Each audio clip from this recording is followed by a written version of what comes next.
Tanguay électronique, en première ligne.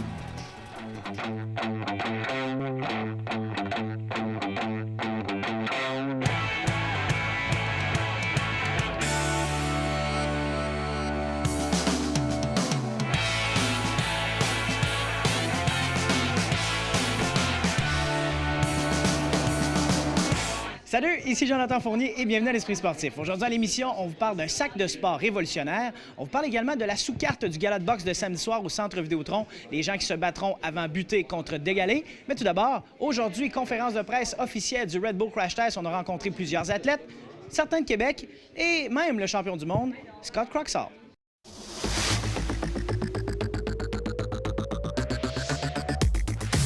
10e édition maintenant à Québec.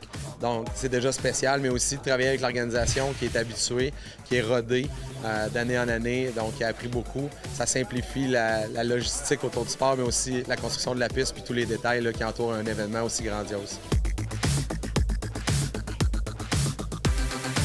C'est sûr qu'il y a toujours une petite adaptation la première course comme ça de l'année. On a beau s'entraîner l'été puis faire rollerblade, des jumps, des pump tracks, mais c'est pas pareil le feeling. Le feeling de la glace est différent. Fait que oui, on va essayer de prendre le beat assez vite. Tous les athlètes qui sont ici ce week-end, autant hommes que femmes, ont déjà patiné dans une piste, dans Ice Crest Downhill.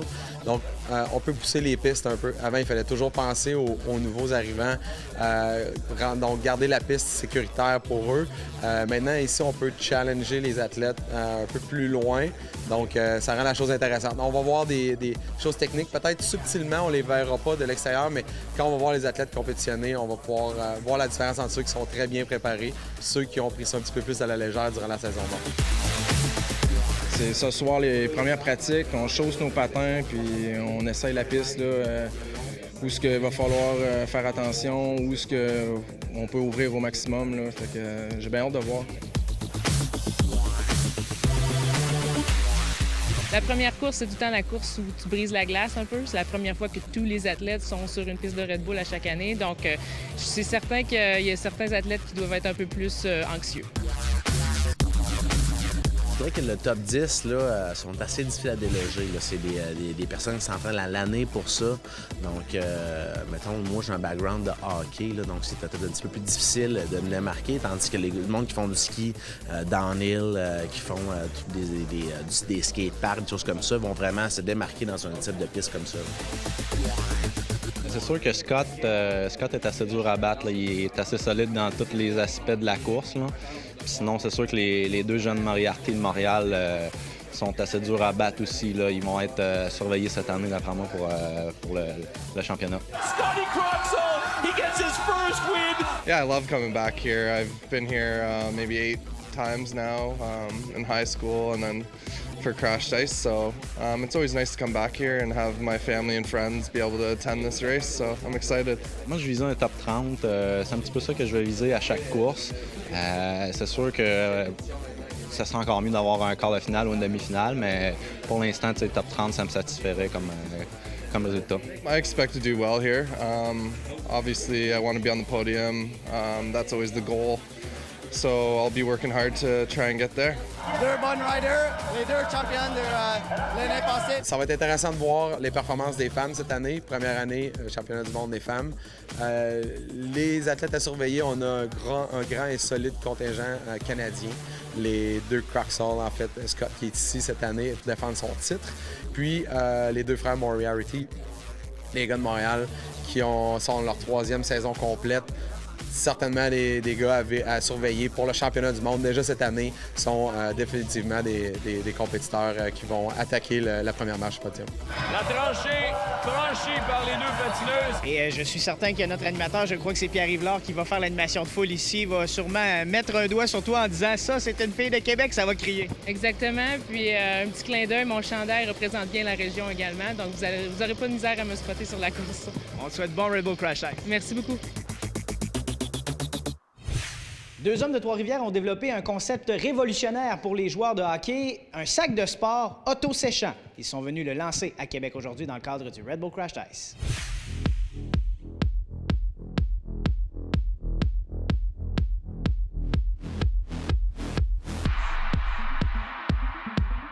C'est deux fondateurs de Trois-Rivières, Pierrot Lebel et Jean-François Vézina, qui sont arrivés avec l'idée justement pour trouver une solution pour faire sécher l'équipement des jeunes en sauvant de l'espace et puis en contrôlant aussi les odeurs. Donc la solution maintenant, c'est de sécher l'équipement à l'intérieur du sac. Donc une solution tout en un. Le principe est simple, on range l'équipement à l'intérieur des sacs. Il y a une section pour chacune des pièces d'équipement, donc pour offrir une ventilation localisée. On range chacune des pièces dans leurs compartiments respectifs et puis on ferme le sac, on branche le sac dans le mur. C'est terminé, le tour est joué et puis en quelques heures seulement, on va sécher l'équipement.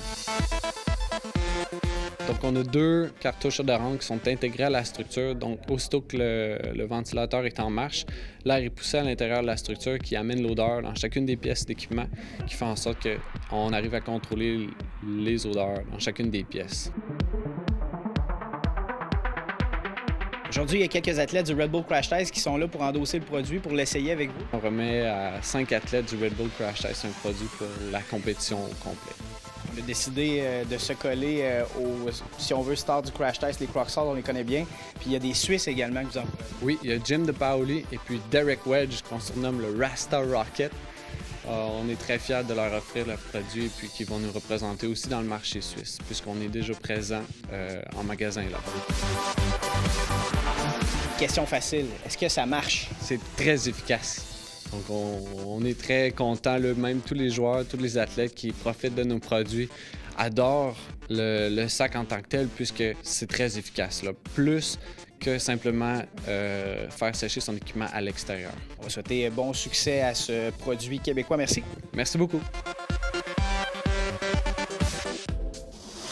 Après la pause à l'Esprit sportif, un boxeur de Québec au Centre Vidéotron samedi soir.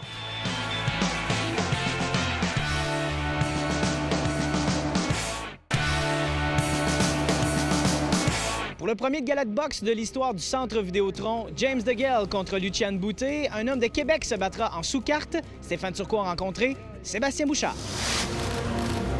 Une vingtaine de boxeurs, 11 combats et parmi eux, un seul Québécois, Sébastien Bouchard, qui est très fier. Je vais faire partie de l'histoire. J'ai fermé le Colisée, j'ouvre le Centre Vidéotron. C'est des belles expériences, puis on va peut-être raconter ça à mon petit-fils un jour. Bouchard de Baie-Saint-Paul affrontera un dénommé Giuseppe Lori qui a une fiche de 55 victoires et 17 défaites. La réalité à Sébastien, c'est qu'il travaille puis qu'il n'y a pas de promoteur. Mais dans cette réalité-là, il va réussir quand même à performer. C'est ça qu'on veut montrer au monde. That's it. J'ai commencé ma carrière professionnelle avec mon entraîneur Fernand Marcotte. Un premier combat pro pour le Haïtien Lucenor décerné avec l'ancien champion canadien Fernand Marcotte dans son coin. Depuis quand que tu te retrouves dans un coin pour un boxeur professionnel? Je m'en souviens pas. Tu avais raison, Stéphane, ça fait très longtemps. For sure, Saturday night will be a great show. Le poids lourd et roumain Bogdan Dinu tentera de conserver sa fiche parfaite, lui qui a 13 victoires. Son entraîneur, Stéphane Larouche, a bien connu un autre boxeur roumain, Lucian Boutet.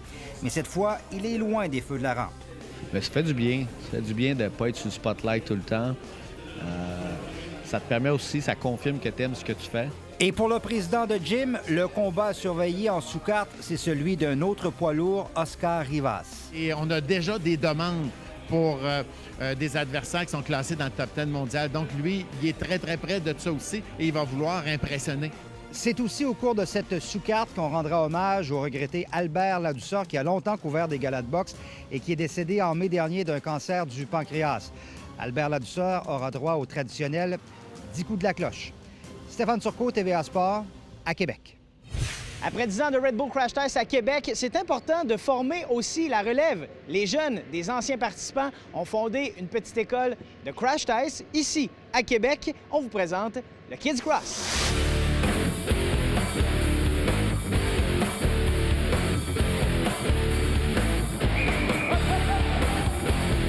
Avec Christian Papillon, belle activité. Aujourd'hui, on initie les jeunes au Crash Test.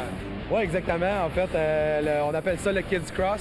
On prend les jeunes, on a construit des modules, on amène un parcours avec différents obstacles. On voit, on les fait glisser sur certains obstacles, on les fait sauter par-dessus d'autres.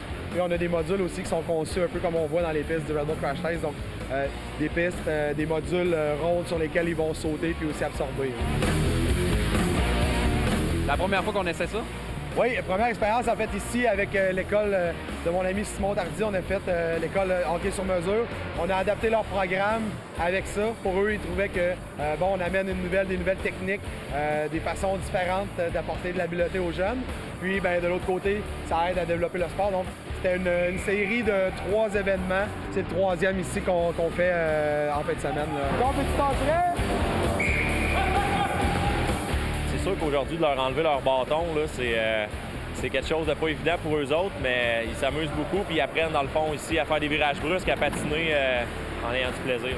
Ils se développent, c'est très bon pour leur développement. De nos jours, les jeunes, beaucoup d'habiletés techniques, les lancers, des bonnes mains, mais on néglige souvent le patin, puis c'est la clé du succès si on veut percer au hockey. C'est cool de faire le parcours de Red Bull Crash Test. Ouais. Ça va vite? Ouais. C'est fun, tu vois ça à la télé, Red Bull Crash Test. Là, c'est toi qui le fais. Ouais. Puis c'est fun aussi parce que t'as du monde du Red Bull Crash Test qui nous aide. Il y a une fédération qui s'est créée cette année.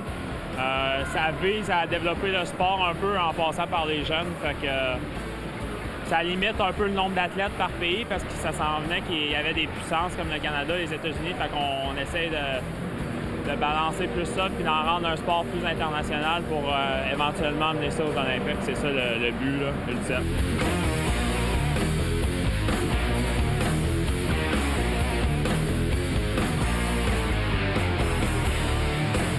C'est assez impressionnant, c'est leur première expérience ce matin. Mon plus jeune était un peu hésitant, mais je vous avouerai qu'il en raffole. Je les regarde aller, puis ils sont réjouis. Je pense que les garçons vont toujours aimer le hockey, mais ça leur fait essayer d'autres choses. Peut-être que dans 10 ans, ce sera ces jeunes-là qui vont parcourir le monde, faire le championnat du monde, qui vont peut-être ramener le trophée de la Série mondiale au Québec. Donc, c'est bien le fun de voir la relève.